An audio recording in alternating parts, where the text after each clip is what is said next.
What up, movie fans? I am back and we are talking trailers, movies that are coming out this summer of 2026. It's been a talk of the town all morning. I had text messages for this trailer. We got our first look at Spider-Man Brand New Day.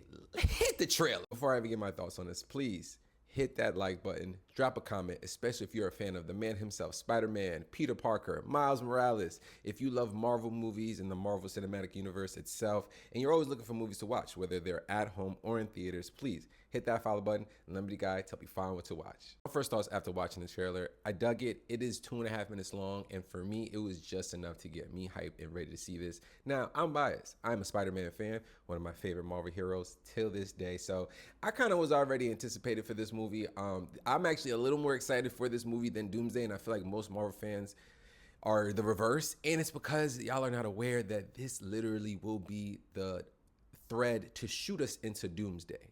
A lot will happen that's going to go to Doomsday.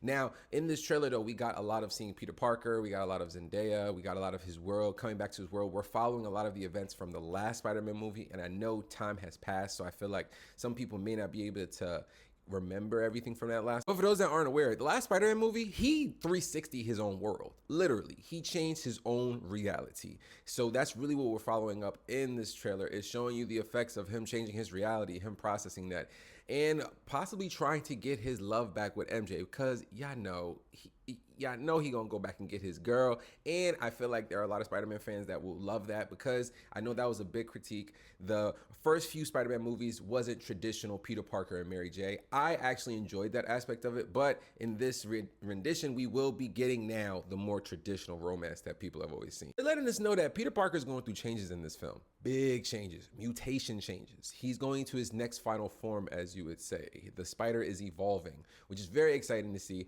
and very interesting at the millennials' point of view. I feel like Gen Z and millennials will have a different point of view of this Spider-Man part of this story, because, dog, growing up, that was the biggest complaint with the Tobey Maguire Spider-Mans, was a lot of people used to not like the organic Spider-Man webs. I remember this complaint through different videos till today. So now to see this coming in 360, where we're using the concept again, it is very interesting to see how we will see it in this form. Of course, we got my man Bruce Banner in this film. This was a big leak to talk about, and it was really exciting to see him in the trailer. Why? Because that ain't the same Bruce Banner from She-Hulk, and I want everyone to be aware of that. He don't recognize Peter. This is a different reality. So I'm so curious to see who is this Bruce Banner that I'm seeing, and what is the differences of this reality of this Bruce Banner versus the one I'm used to seeing.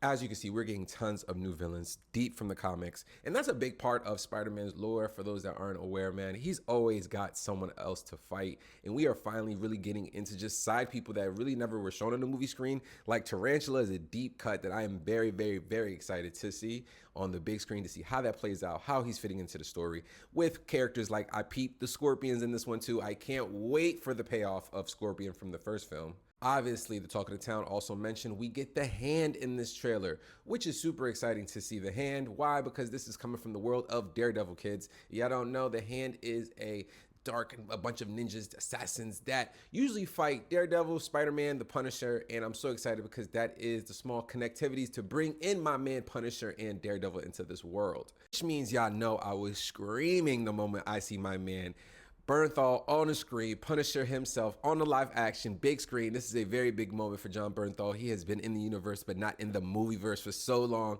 And honestly, this scene I love for very simple terms. Why? Peter Parker kicks ass regardless of how big he is, dog. So that needs to be acknowledged, that yes, the Punisher is badass, he's a killer, blah blah blah blah, but Peter Parker is still Peter Parker. He will knock you through the window. Literally, go home, Frank. But then obviously the mature thing also that they showed is that they're showing you where the relationship is at. They're showing you where they're at. They're pretty cool, but at the same time, he kind of probably looks at him as a lower street level hero and some guy that got anger problems.